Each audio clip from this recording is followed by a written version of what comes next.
Welcome back to the channel, everybody. I hope you guys are enjoying the new year so far. I'm enjoying it very much, and I got a lot of new ideas coming up, and today is going to be one of my favorite versus slash mix-up mashups of different universes. So I hope you guys enjoy the video. If you guys tend to enjoy these videos, go ahead and like, comment, share, and subscribe. But yeah, sit back, relax, get some popcorn, and enjoy this video. Let's get to it. Okay, there's an awesome idea that I thought about. I think will redeem Anthem Javelins and make ARC Raiders even more interesting. What if I took the extraction tension of the ARC Raiders franchise and fused it with the power fantasy of Anthem? Now, think about that real quick before we get deep into this mashup. Tell me what you think. Will you think this would be a good idea or a bad idea? Go down in the comment section and tell me right now what you guys would think. Anthem and ARC Raiders, how would that work together? Now, I've made a complete script and I've drawn out a bunch of different ideas of how this will work together very good. Now, you guys might think differently on certain aspects of it, but I think I've gotten this down to make it to where ARC Raiders, you know, a different universe, had Javelins. It would be so awesome. Now, I'm gonna let you guys know right now, I love the game ARC Raiders. I've been playing it for about like a month, maybe a little bit over a month. I enjoy the game. It's one of the best games I've enjoyed for a long time. I'm so eager to play it when I'm done doing whatever else I need to do. So yeah, this game is really my favorite game. Well, probably one of my favorite games of all time. Don't want to chatter too much. Let's get into this whole concept. Picture this. You're a Raider Topside. The ARC are learning. Players are hunting each other, working together, and then you hear this.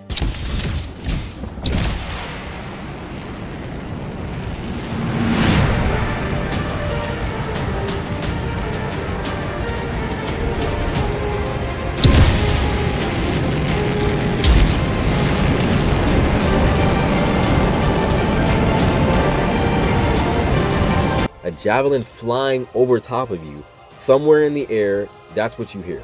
It's not from any cutscene or scripted event. That's going to be a real player in the game, not an NPC, flying through the sky in a javelin. Something that Raiders, all Raiders, at some point can attain.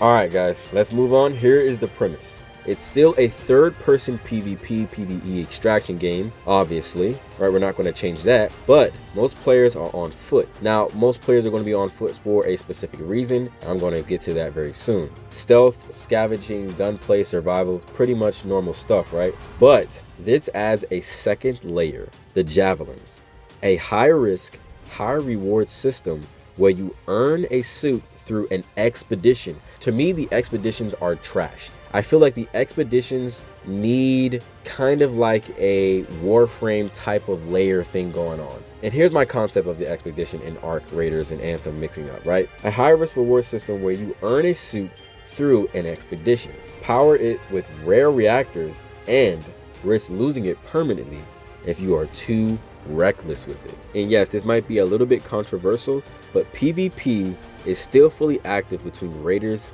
and Javelins. Now, people might not like that concept, but I think it still adds a very intricate layer to it. That would be totally interesting. Raider versus Raider, Raider versus Javelin, Javelin versus Javelin.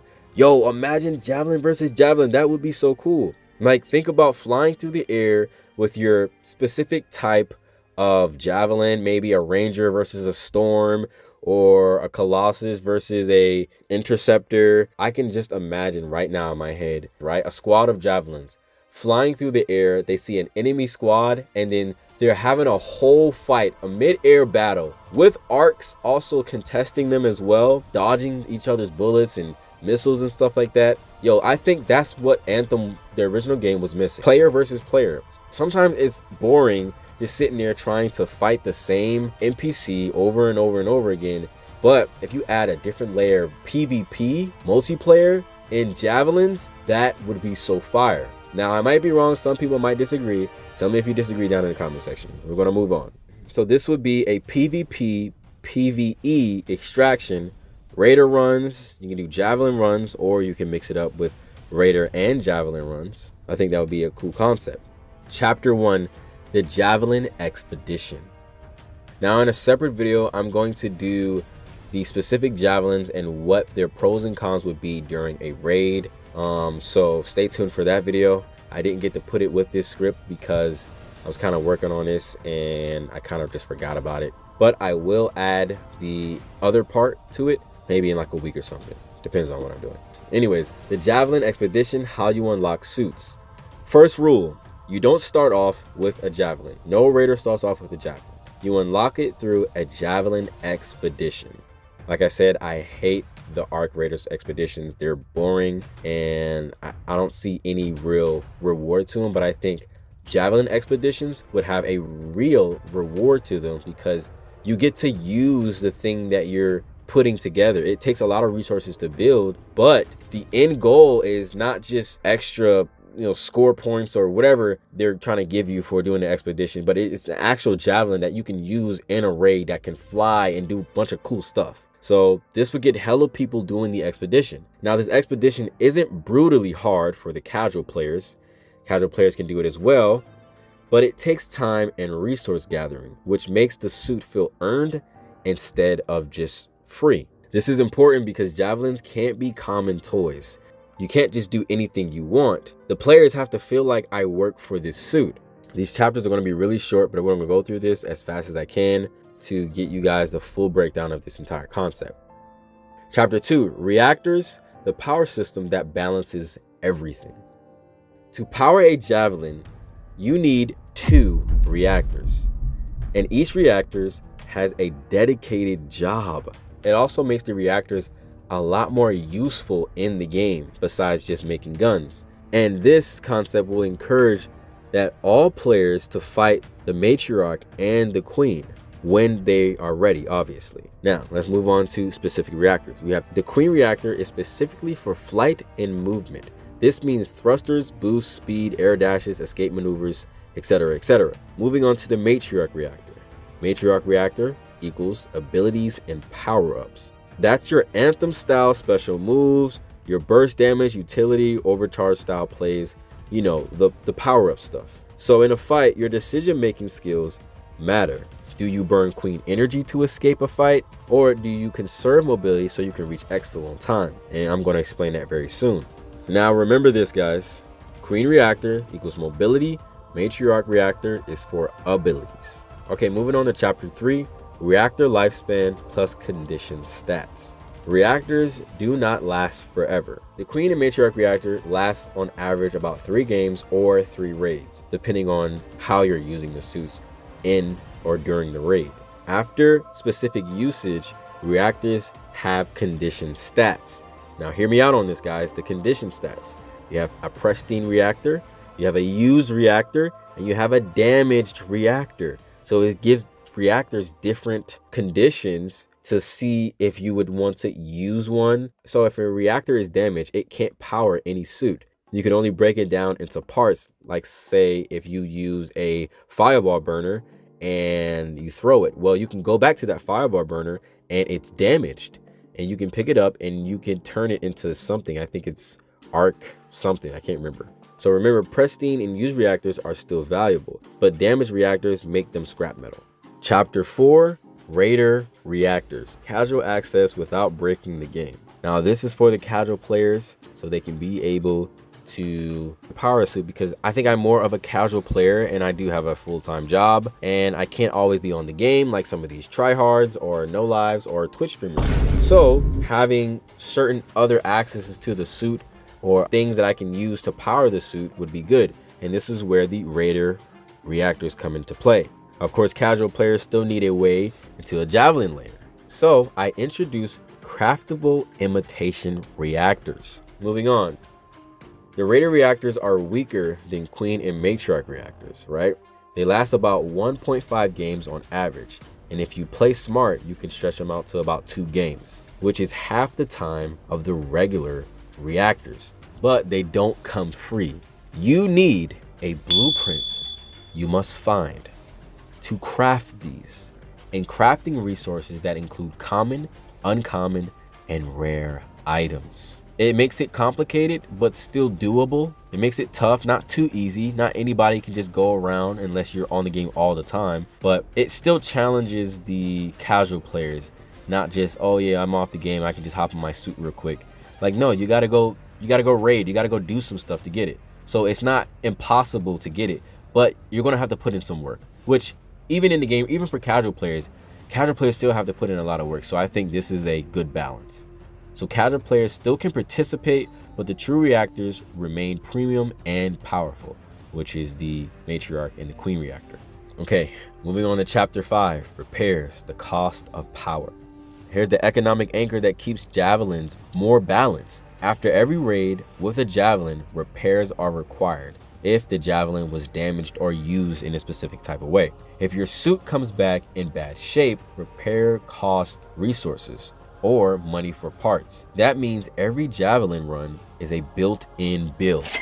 So running these javelins will not be cheap, guys. In this game, it won't be cheap. Either you have to pay a trader to get some more stuff for your damaged javelin, or you have to go on another raid, and on foot raid, getting resources so you can help build up your javelin again. Man, I love this concept. Okay, I'm moving on. So this just makes it where javelins aren't like free powerhouses. They are literal in-game investments. You can make a good profit on a successful raid in a javelin, but you pay for it just about every time.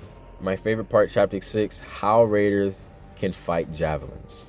PvP has to stay fair between raiders and javelins. So on foot raiders get tools that can realistically pressure javelins. Now, honestly, I think Wolfpacks are enough for javelins. As you seeing the Wolfpack, it literally is like OP as hell. It can take out a Rocketeer and like with just 2 Wolfpacks. But I added a couple more things to kind of, I guess, even it out maybe just a little bit more. So we have anti-Javelin tools. EMP is a key counter tool. It disrupts javelin and opens kill windows. Then I decided to add a heat-seeking launcher. This pressures javelin, forces movement, and forces reactor burn, and forces quick decisions. And like I said, the Wolfpack grenade, Wolfpack is deadly if it hits, but it's not a guaranteed down automatically to keep things balanced. Javelins can escape Wolfpack by flying full speed away, but it costs hella Queen Reactor energy. In doing that, you probably just used a decent amount of reactor energy, shortening its lifespan. Now, obviously, this isn't completely as balanced as I wanted to be. I'm probably missing out on some things that will make it balanced, but we're just talking about the concept so far, and maybe I can flesh it out in the future. Chapter 7, Javelin Health plus Downed Rules. Okay, guys, Javelin pilots have a clear Javelin health bar, and Javelins can still take real damage.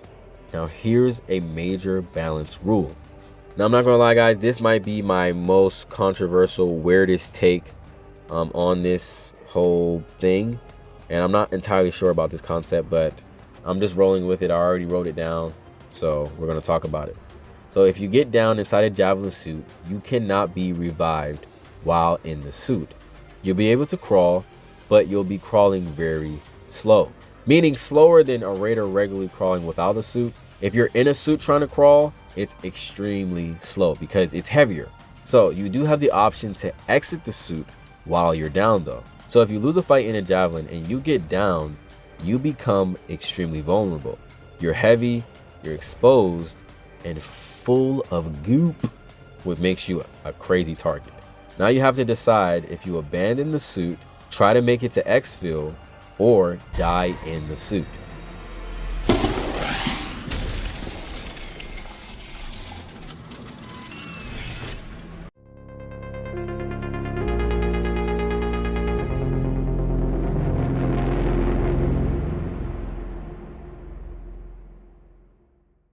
Okay, chapter 8, we're moving through this pretty quickly. Suit theft, looting, and breakdowns. Now, this suit economy I made up is savage, I think. Here we go. If a player dies in a Javelin suit, another raider cannot steal it with your body still in it, obviously, but they can loot the suit and break it down for resources. Now, I'm not entirely sure about this concept, but I think I like it so far. Also, empty suits can be stolen. And if an enemy player hijacks your suit and extracts with it, they get your suit and you lose your suit forever. And remember, guys, this is not like losing a gun or a blueprint, something that you can just find later. No, you have to build this. You have to do another expedition to build another suit, right? And if you want all 4 suits, the Colossus, the Ranger, the Glass Cannon, I can't remember what the Storm, or the Interceptor, you have to do 4 different expeditions to get those, to make those suits, right? And if you lose the suit, you have to do another expedition to get that suit back. It's literally like losing an entire investment, like in a stock market. So it's high stakes. It's high stakes. You could go in a raid, you know, do what you need to do, but if you're too reckless or a team just demolishes you, you lose that suit, and that's a lot of resources, that's a lot of time, and you'll have to go do it again. Now, it's a lot of grinding, but I think the trade-off is very good. You have a suit that can fly, it can move very fast, it shoots guns. Depending on what you do with it, you could probably farm a lot of stuff with the suit. Farm a lot of ARC with the suit, getting a lot of money, more money, more money. Like, I think it's a good trade-off. Chapter 9, Suit Hiding. Players can hide suits in bushes, on rooftops, or anywhere they feel like, honestly, and can exit the suits to go on a regular raid on foot. So if you want to go on a raid without your suit, you can leave your suit somewhere, you can hide it, and you can go on a regular raid and come back to it later before exfil, obviously, and, you know, slide back home. I think that's a pretty cool concept. Now, this is more specifically for raids when you have to go indoors to loot. And also, I have this rule where on Stella Montis, you cannot deploy in a Javelin suit. So I think that keeps everything balanced, and I think that makes stuff make more sense, because imagine a big ass Colossus and Stella Montis. Like, I don't think it would work very well. The average matches only last about 20 to 30 minutes, depending on when you join the game. And if you extract without your suit, you obviously lose it forever. So remember, going back for your suit is very important, or you're gonna just, you know, obviously you're gonna lose it. Chapter 10, Crafted Suit Beacons. Now, this is a little small concept that I added to it. I don't think it really makes or break anything, but I thought this might be a cool concept. The Crafted Suit Beacon is basically to avoid losing your hidden suit. So if you want to hide it somewhere, you have a beacon where you can always remember where it's at. And if someone steals it, it shows you where the suit is moving. I think that would be fire, my G. I think that would be so fire, bro. This keeps things extremely interesting to me. So this beacon allows a manual ping to locate your suit, obviously, but it has to be crafted. So if you go topside without a beacon, you're kind of gambling, because if enemies move your suit or you forget where you stashed it, you could lose it permanently, like I just said. What you could do is set up traps around your suit, and that could come in handy, keeping raiders away or killing raiders that plan to take your suit. Chapter 11, Exfil. I think this one is very important. On foot versus Javelin are different. Extraction is normal for regular raiders who are on foot who don't deploy with Javelins. The regular raiders will have their exfils throughout the map. Now, for the Javelin raiders, there are fewer exfil points, and they're more spread out across the map. I would say the edges of the map. So to get out, the exfils for the Javelin raiders, they're all at the edges of the map, and there are few of them. And there's another twist to it as well. When you get to an exfil in a Javelin, right? You know how usually you can all exfil together? Well, you can't do that. Javelin suits can only be shot down to Speranza one at a time. So time really matters. If the time is winding down, you got 5 minutes left, and you all have to fly all the way to the end of the map to exfil, and it takes like 10 seconds to shoot down to back to Speranza, and then the next person has to wait for the next 10, like, that will make things very interesting as well. And especially if you're like a solo Javelin raider, 2 Javelins can meet at the same exfil at the same time. You could fight to go down first, or one could just be waiting and shooting ARC enemies that are probably at the exfil trying to stop you from going back down to Speranza. Now, this is not too crazy, and obviously this is the same thing for the other on foot raiders, but if a raider in a Javelin dies before shooting down Speranza, the exfil is not successful, meaning the raider is not safe until you actually launch. So I think once they get in there and the exfil for the Javelin, it's like a shoot down. You have to strap in and all the other stuff, or lock in. And I think I would say that it would take about 5 to 10 seconds to exfil back down. So that would make things a lot more interesting, a lot more intricate, a lot more crazy, honestly. Now we're going to move on to the ARCs. Because we're adding Javelins to the game, the ARCs obviously have to be up the ante a little bit, because right now, as people are playing the game, especially on Stella Montes, like the Bastion is just too easy to kill, and a lot of other things are just too easy to kill, honestly. I think the arcs that we have a harder time with now are obviously the Rocketeer, the pop drones and the flame ones and the ticks. Those are the most annoying. And then the what do you call it? The Wasp, or not the Wasp, the Hornet. Hornet are most annoying. So here we go. We're gonna up the ante a little bit when it comes to the arcs. The arcs get stronger for Javelins. Now hear me out on this one, guys. Firstly, flight is hella noisy.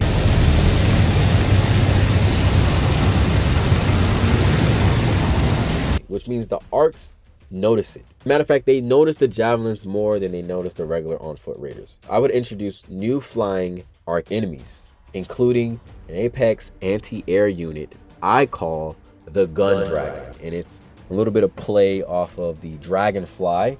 The Gun Dragon, it is higher altitude, has faster flight than maybe the Rocketeer and other arcs.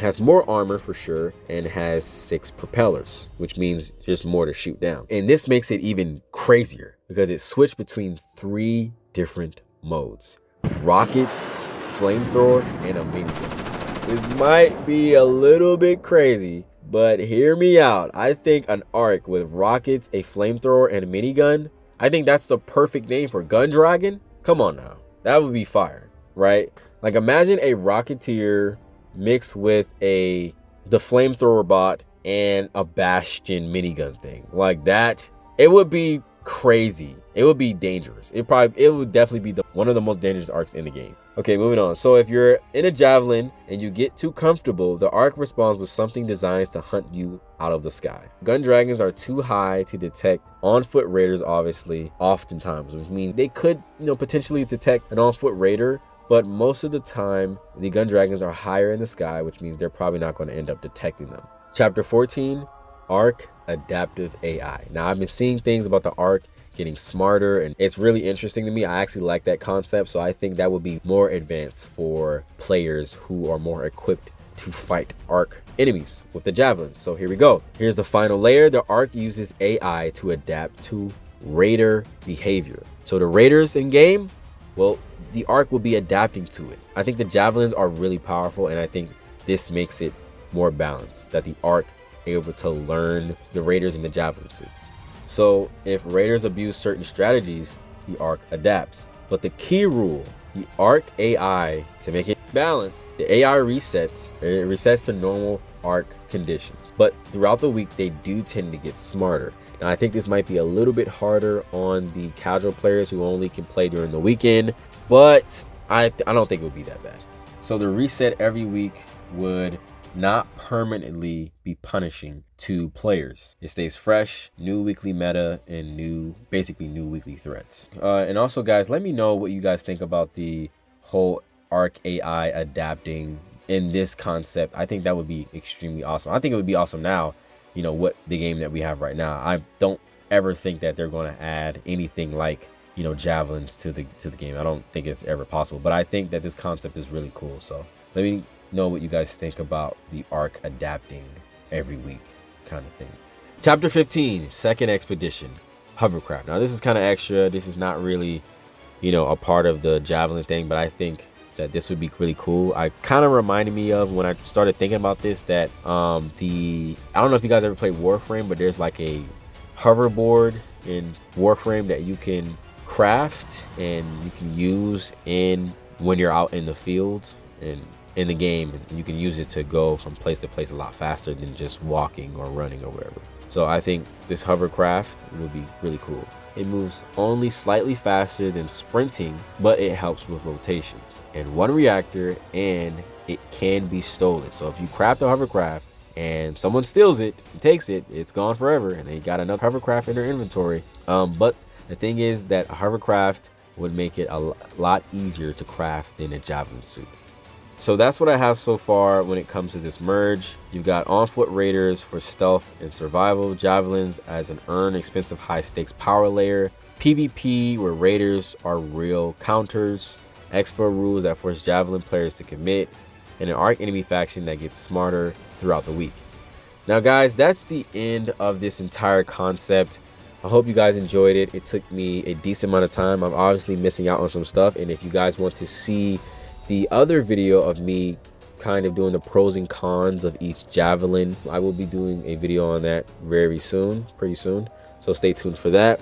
But guys, go down in the comment section and tell me what you think about this concept and anything I should add or anything I should probably take away. I really am eager to see what you guys think about it. I love ARC Raiders, and I also like Anthem, so and especially Anthem, you know, not being able to play the game anymore. I thought that Anthem Javelins could be very redeemable if they put Javelins in ARC Raiders. Obviously, I know this is probably never going to happen. It's like seeing a movie where they do DC characters and some Marvel characters in the same movie. Like, I know, like, if it does happen, it's going to be further in the future and nowhere near anything that we're about to do right now. But yeah, for this concept, for this mixed mashup, tell me what you guys would add. Tell me what you guys would take away. Tell me if you think this whole idea is stupid. Tell me if you think this is one of the best idea game mashups of all time. Yeah, and I'll see you guys in the next video.